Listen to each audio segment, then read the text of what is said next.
because government is insisting that measures are being implemented to deal with access and funding challenges facing businesses in the export sector.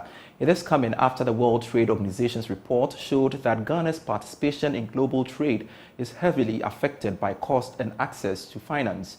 Ifwa Sabiasare is the chief executive of the Ghana Export Promotion Authority and has been speaking to Joy Business in Geneva, Switzerland at the just-ended Public Forum Conference.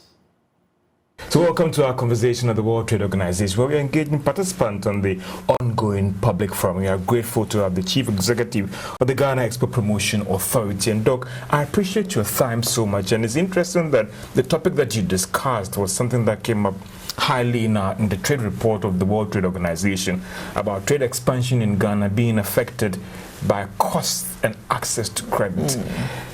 Are you worried about this development, or something that, listen, we are aware and we are working on it? Everybody should be worried about it, especially from where we're coming from. We have been encouraging a lot of small businesses to upscale to export.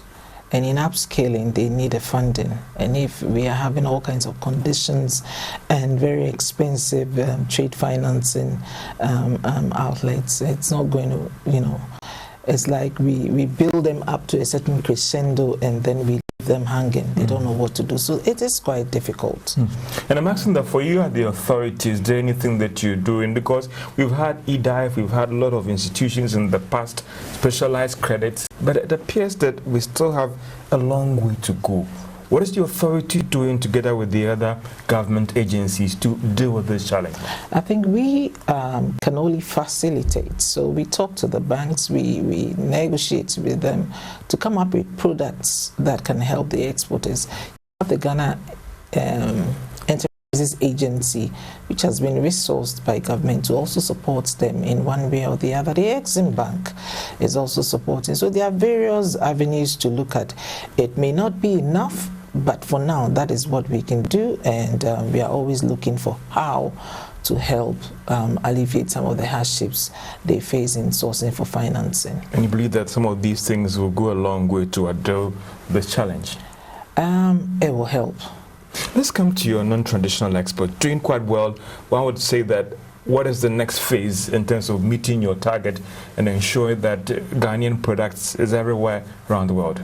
Yes, we are looking at pitching our tent in every country that in markets, very strategic markets that we think will support the growth of the NTEs. And we've started with Kenya, where we have the first Ghana Trade House. So this is where we consolidate the products of the exporters, especially those who want to export, but in smaller quantities. We just consolidate everything and put it in the export trade house for onward distribution to the East African bloc, and it's doing quite well. Hopefully, we will be able to expand to other countries. And what country are we looking at the next few years? Very soon, by the end of the year. 3 countries? About 2 or 3. After, there are some who are worried that Ghana has a headquarters. Maybe if I'm wrong with the comparison, we might end up having the headquarters and the real benefits that comes along with it might not be realized. In the area of non-traditional exports, what are we doing differently to ensure that we get the benefit that comes with the headquarters of this Trade Secretariat? I think the whole of Africa will benefit from the AFCFTA. It's not been an easy road, but it is left to us, the trade promotion organizations in the various countries, to operationalize whatever the concept of the AFCFTA is, and we're doing that. In Ghana, I mean, it can be, the headquarters can be in Ghana, but that doesn't necessarily mean that, I mean, they rule everything at the feet of Ghana. I mean, it's for the whole Africa. So we should rather put in more effort so that we can hit our chest to say that it's been hosted in Ghana, and we are closer to it, and we are taking advantage of it somehow. What kind of advantage are we talking about? I don't know. It's being hosted in Ghana, but we know what the essence of it is, and we should work hard. What are we doing in the area of branding and packaging?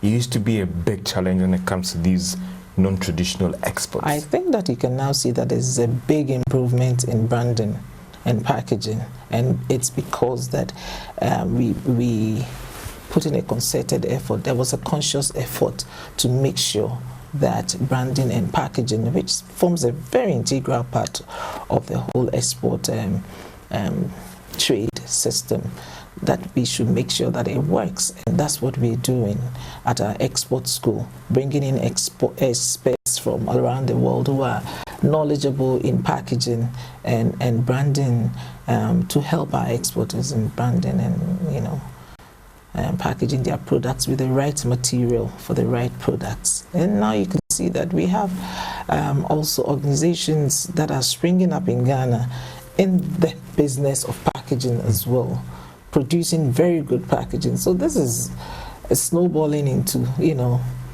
a big industry, and this is helping the SME market.